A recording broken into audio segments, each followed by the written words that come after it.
पाश्चात्य दर्शन में सुकरात के बाद प्लेटो और अरस्तु ये दो मुख्य नाम हैं जिनका बेहद महत्व है। इनमें भी प्लेटो का दार्शनिक प्रभाव वर्तमान तक पाश्चात्य दर्शन पर पाया जाता है। प्लेटो वास्तव में एक बहुत ही धनी घराने का राजसी परिवार से संबंधित था और इसे अपने जीवन में सब कुछ धन दौलत भरपूर मात्रा में प्राप्त हुआ था। वो बहुत ही सुदर्शन व्यक्तित्व वाला था और इसी कारण प्लेटो उसका नाम पड़ा।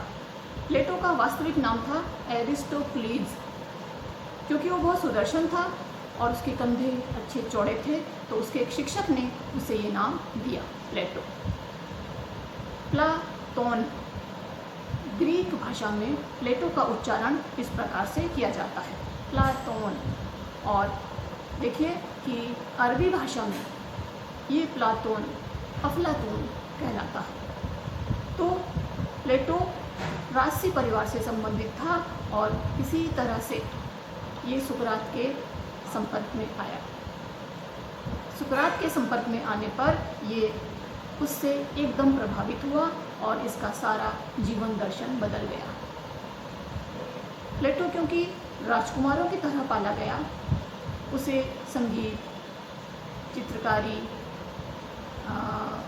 और इस तरह की घुड़सवारी या हम कहें कि जो भी इस तरह से रईसी शौक रखे जा सकते थे उन सब की शिक्षा उसे भरपूर दी गई। व्यायाम आदि का उसे पूरा ज्ञान था और क्योंकि वो बहुत ही आकर्षक व्यक्तित्व वाला था तो उसके व्यक्तित्व पर इस व्यायाम का काफ़ी प्रभाव था।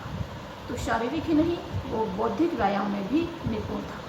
देखिए, प्लेटो ही वो दार्शनिक है जो पाश्चात्य दर्शन की शुरुआत के लिए कहता है कि फिलोसॉफी बिगिंस इन वंडर, यानी कि दर्शन की शुरुआत उसने आश्चर्य से मानी है। ये आश्चर्य उसे बौद्धिक उठापटक की तरफ ले गया, बौद्धिक व्यायाम की तरह ले गया और सुकरात के साथ में मानो उसे कुंदन से स्वर्ण बना दिया। सुकरात और उसका साथ करीब 8 वर्षों का रहा। ये ज़्यादा लंबा साथ नहीं था, लेकिन इस साथ से प्लेटो ने अपने जीवन में भरपूर शिक्षा पाई। यद्यपि हम देखते हैं कि सुकरात बेहद गरीब था, लेकिन चरित्र में उत्कृष्ट था। प्लेटो बेहद रिच था, बेहद अमीर था, लेकिन चरित्र में और बौद्धिक ज्ञान में वो सुकरात की टक्कर में कहीं कम नहीं था। इसलिए सुकरात ने उसे अपना शिष्य बनाने में देर नहीं की और कहने की ज़रूरत नहीं कि प्लेटो सुकरात का सबसे प्रिय शिष्य था। सुकरात को जब विषपान करके मृत्यु दंड दिया जा रहा था, उस वक्त वो इतना दुखी था, परेशान था कि उस वक्त वो अपने गुरु के नज़दीक नहीं जा पाया। वो उसकी मृत्यु को सह नहीं पा रहा था। जब सुकरात की मृत्यु हो गई तो उद्गिन परेशान प्लेटो देश देश घूमने निकल पड़ा। उसे मानो प्रजातंत्र से नफरत हो गई और उसने सोचा कि मैं कुछ ऐसे लोगों को तैयार करूं, योग्य लोगों को तैयार करूं जो राजनीति में आएँ। और अच्छे लोग जब राजनीति में आएंगे, विद्वान दार्शनिक लोग जब राजनीति में आएंगे, तो जो बेकार जिन्हें वो समझता था, जिन्हें वे शासन करने योग्य नहीं समझता था, उसका मानना था कि अच्छे लोगों के आने से इन अयोग्य लोगों को हटाया जा सकता है।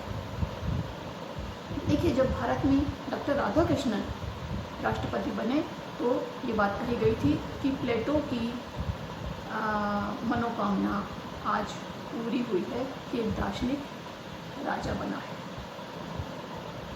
तो जब सुकरात की मृत्यु हो गई, उसके बाद उसने अनेक देशों का भ्रमण किया और वो अपनी बेचैनी और अपनी उद्विग्नता, अपने दुख को भुलाने की कोशिश करता रहा। वो जहाँ गया वहाँ के दर्शन से उसने बहुत कुछ सीखा। कहा जाता है कि वो भारत भी आया था और भारत में वाराणसी के तटों पर उसने अध्यात्म और ईश्वर संबंधी काफ़ी विचार ग्रहण किए और इनका प्रभाव हम उसके दर्शन पर देखते हैं। तो आज इसी प्लेटो के दर्शन में सद्गुण की चर्चा करूँगी। ये सद्गुण क्या है? उसने बहुत कुछ शिक्षा सुकरात से पाई। वो सौभाग्यशाली था कि उसने बहुत लिखा, बहुत दुखी परेशान 12 वर्ष तक घूमने के बाद भी जब वो एथेंस लौट के आया तो उसे एकेडमी की स्थापना करने का सौभाग्य मिला। उसकी शिक्षण संस्था थी जहाँ पे वो राजकुमारों को और उच्च वर्ग के लोगों को शिक्षित किया करता था। और जिस तरह से सुकरात कोई फीस नहीं लेता था, प्लेटो ने भी कभी किसी से कोई फीस नहीं ली।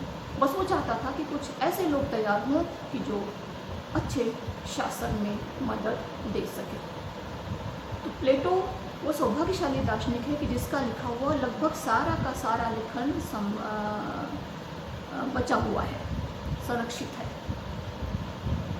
इसने मुख्य रूप से डायलॉग्स लिखे हैं और ये सारे डायलॉग्स जब इन्हें देखा जाता है तो मिलता है कि उनमें मुख्य वक्ता सुकरात ही होता है। तो बहुत से दार्शनिक मानते हैं कि उसकी आरंभिक रचनाएं सुकरात से ली गई हैं, जिनमें प्लेटो को ये कहा जाता है कि वो एक तुतलाता हुआ सुकरात है। धीरे धीरे जब उसमें मैच्योरिटी आई तो उसका अपना दर्शन विकसित हुआ और तब उसने अपने तत्व विज्ञान, शुभ का प्रत्यय आदि पर विचार दिए हैं, जो पाश्चात्य दर्शन की अनुपम देन माने जाते हैं। सुकरात का सद्गुण का सिद्धांत हमने देखा था कि उसने माना है कि ज्ञान ही सद्गुण है। प्लेटो इससे सहमत है, लेकिन उसने इसमें थोड़ा सा सुधार किया है। वो अपने गुरु का बहुत ही समर्पित योग्य शिष्य था। पूरे आदर और सम्मान के साथ वो अपने गुरु से ली हुई शिक्षाओं को आगे बढ़ाता है। सुकरात के लिए नीति संबंधी प्रश्न सबसे अधिक महत्वपूर्ण थे। शुभ का अर्थ क्या है, उसका स्वरूप क्या है और शुभ जीवन कैसा होगा? क्या इस प्रकार का जीवन विवेक युक्त है? हालांकि सुकरात इन प्रश्नों के पूरे और व्यवस्थित उत्तर नहीं दे पाया, लेकिन उसने इन प्रश्नों के उत्तर तलाशने की नींव पाश्चात्य दर्शन में डाल दी। प्लेटो ने अपने विश्व दर्शन में इन प्रश्नों के, अपने गुरु के इन प्रश्नों के उत्तर देने की कोशिश की है। वो मानता है कि विश्व वास्तव में एक विवेकपूर्ण विश्व है, एक आध्यात्मिक व्यवस्था है। इंद्रियजन्य पदार्थ और सारे भौतिक पदार्थ नित्य और शाश्वत नहीं है। वह जो नित्य तथा शाश्वत है वही तत्व है और वही मूल्यवान है। कोई व्यक्ति विशेष नित्य नहीं है, कोई स्थायी नहीं है। वृक्ष, टेबल, कुर्सी, मनुष्य, घोड़ा, पूरे विश्व में जो कुछ भी है वो सब परिवर्तनशील है। इन सब के प्रत्यय मौजूद हैं और वो कहाँ हैं? वो अपने दिव्य लोक में रहते हैं। जब जब सृष्टि नष्ट होकर फिर से बनेगी, मनुष्य मनुष्य के जैसा बनेगा, घोड़ा घोड़े के जैसा बनेगा, पेड़ पेड़ के जैसा बनेगा, नदी नदी के जैसे बनेगी। ऐसा नहीं होगा कि नदी में पानी नीचे जाने के बदले ऊपर चढ़ेगा। ऐसा नहीं होगा कि मनुष्य पैरों पर न चल के सिर के बल चलेगा। ऐसा भी नहीं होगा कि घोड़ा उल्टा दौड़ेगा। ऐसा भी नहीं होगा कि पेड़ की शाखाएं जमीन में और उसका तना और जड़ें आकाश की ओर जाएंगी। तो उसने कहा कि ये प्रत्यय जो हैं दिव्य लोक में रहते हैं, स्थायी हैं। इनके अनुरूप पदार्थ फिर हर कल्प में, हर सृष्टि में बनते रहते हैं। ये प्रत्यय इंद्रिय जन्य नहीं हैं, ये विवेकशीलता के द्वारा ग्रहण होते हैं। इसलिए विवेक का निरपेक्ष मूल्य है और वही सर्वोच्च शुभ है। यानी विवेक ही सर्वोच्च शुभ है। विवेक ही मनुष्य का वास्तविक अंग है। शरीर और इंद्रियां उसके वास्तविक अंग नहीं हैं। प्लेटो ने ये जो अपना तत्व संबंधी मत दिया, इस तत्व संबंधी मत से सोफिस्टों के नीति संहिता, नीति विचारों का पूरी तरह से खंडन हो जाता है। ये खंडन काफ़ी लंबा है, अभी नहीं बताऊंगी इसके बारे में। अब मैं आगे बढ़ती हूँ कि प्लेटो कहता है कि मात्र बुद्धि यह विवेक का ही निरपेक्ष मूल्य है और वही सर्वोच्च शुभ है। इसलिए मनुष्य की बुद्धि या विवेक ही उसका वास्तविक अंग है। विवेक के कारण ही मनुष्य मनुष्य है। विवेक के कारण ही वह पशुओं से भिन्न है, अन्य पदार्थों से भिन्न है। यही उसकी वास्तविक प्रकृति है, उसका वास्तविक स्वभाव है। इसलिए उसके जीवन का आदर्श होना चाहिए विवेक को विकसित करना। हम उसके सद्गुणों की तरफ जा रहे हैं। वो मानता है कि मानव आत्मा में दो तत्व हैं, एक अमर और दूसरा मरणशील। आत्मा क्या है? उसके अनुसार, यानी कि प्लेटो के अनुसार, आत्मा इन दोनों का संयोग है। व्यक्तियों में ये दो तत्व विभिन्न अनुपातों में होते हैं। बुद्धि या विवेक आत्मा का अमर अंग है और शरीर तथा इंद्रियां इसका मरणशील अंग है। वास्तव में शरीर आत्मा का कारागृह है, एक बंधन है जिससे छुटकारा पाना मनुष्य का लक्ष्य होना चाहिए। देखिए, वो भारत आया था, ये उसका प्रमाण यहाँ पे हमें मिल रहा है कि वो आत्मा का कारागार शरीर को मान रहा है।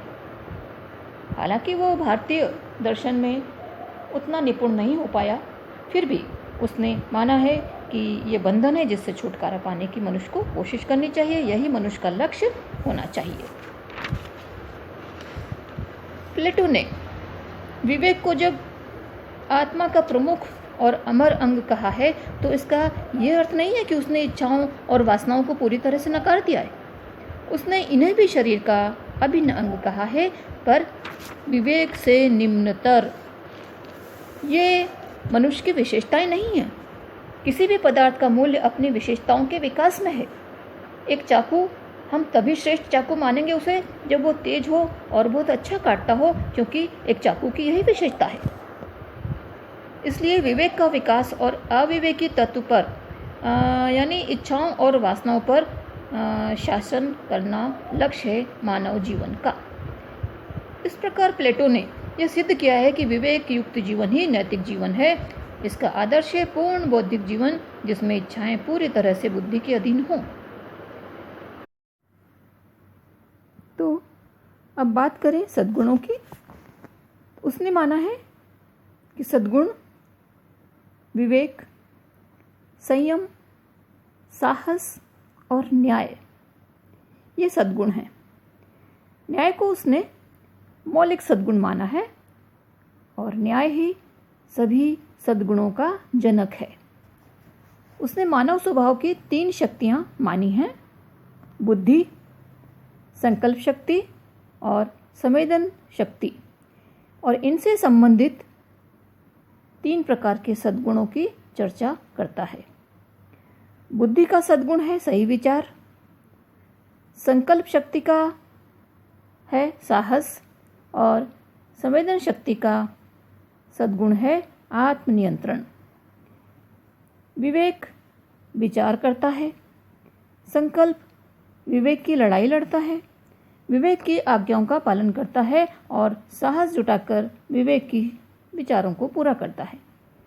इसलिए कोई व्यक्ति साहसी तब होगा जब विवेक की आज्ञाओं का कि किससे डरना है और किससे नहीं, इन आज्ञाओं का पालन करे। आत्मनियंत्रित वह व्यक्ति होगा जिसका संकल्प और जिसकी वासनाएं बुद्धि का पालन करती हों। इसलिए आत्मनियंत्रण सुख और वासनाओं को अपने अधीन रखने में है। जब ये तीनों आंतरिक शक्तियाँ और इनमें सामंजस्य हो और प्रत्येक अपना कार्य करती हो तो वह व्यक्ति न्यायी कहा जाएगा। यानी कि ये लगता है कि चौथा सद्गुण है, लेकिन ये मूल सद्गुण है। इस प्रकार न्याय जो है आत्मा की तीनों शक्तियों का सामंजस्य है। न्याय इसीलिए सभी सद्गुणों में प्रमुख है और सर्वश्रेष्ठ है। प्लेटो मानता है कि जो बुद्धिमत्ता या विवेक है वो मस्तिष्क का न्याय है, साहस हृदय का न्याय है और आत्मनियंत्रण संवेदन शक्ति का न्याय है। प्लेटो ने माना है कि ये जो सद्गुण हैं वो दार्शनिक में होने चाहिए। तो दार्शनिक वह है जो ज्ञानी हो। अब जिसे पूर्ण ज्ञान हो जाता है तब वह न्यायनिष्ठ अवश्य हो जाता है। इसलिए प्लेटो कहता है कि वह जो दार्शनिक है अवश्य ही न्यायनिष्ठ होगा, और वो जो न्यायनिष्ठ है वह दार्शनिक अवश्य होगा। तो इस प्रकार वो चारों सद्गुणों को एक दूसरे में समाहित मानता है, और फिर भी मानता है कि न्याय इन सब का जनक है, इन सब में सर्वश्रेष्ठ है। न्याय में क्योंकि मनुष्य के स्वभाव की तीनों शक्तियों का से न्याय जुड़ा हुआ है, इसलिए इसकी सिद्धि सामूहिक मानव या राज्य में ही संभव है। उसका जो आदर्श राज्य था मनुष्य की तरह से 3 अंगों या भिन्न वर्गों का अवयव है। रिपब्लिक में वो इसकी चर्चा करता है। इसने सबसे पहले इस अवयव का प्रथम भाग बताया है कि वो है शासक वर्ग का, दूसरा भाग है योद्धा अर्थात लड़ाकू वर्ग का, और तीसरा है कृषक तथा व्यापारी। तो प्लेटो मानता है कि शासक वर्ग में बुद्धि प्रधान होनी चाहिए, रक्षक वर्ग में साहस प्रधान होना चाहिए, और कृषक या व्यापारी वर्ग में प्रथम 2 वर्गों की आज्ञा पालन की प्रधानता होनी चाहिए। क्योंकि शासक वर्ग विवेक प्रधान है, इसलिए यह सर्वोच्च वर्ग है। अब यहाँ पर वो शासक वर्ग के लिए मानता है कि विवेक सर्वश्रेष्ठ सद्गुण होना चाहिए। साथ ही साथ उसने कहा कि न्याय भी सर्वश्रेष्ठ सद्गुण है, इसलिए न्याय और विवेक में यहाँ वो अभेद मानता है। रिपब्लिक जो कि उसकी प्रसिद्ध पुस्तक है, उसी में वो मानता है कि समाज, राज्य या व्यक्ति का आदर्श एक है। क्या है आदर्श? ये सद्गुणी होना और अंततः न्यायनिष्ठ होना। तो प्रश्न उठता है कि यदि न्याय व्यक्ति का गुण है तो यह आंतरिक होगा, यदि न्याय समाज का या राज्य का गुण हो तो यह सामाजिक आदर्श हो जाता है, इसलिए ये बाहरी हो जाता है। वास्तव में प्लेटो ने राज्य या समाज को व्यक्ति का ही एक बड़ा रूप माना है। राज्य या समाज का बिना व्यक्ति के कोई अस्तित्व नहीं होता है। तो अगर किसी राज्य के नागरिक अपना अपना कार्य शुभ समझकर, अपना कर्तव्य समझकर करते हैं, डर या प्रलोभन से नहीं करते हैं, तो वो मानता है कि ऐसा राज्य न्यायनिष्ठ होना चाहिए। दिखता है कि प्लेटो न्याय को महत्वपूर्ण सद्गुण मानता है, और ये सही है कि न्याय ही सारे सद्गुणों का जनक है। तो आज इतना ही।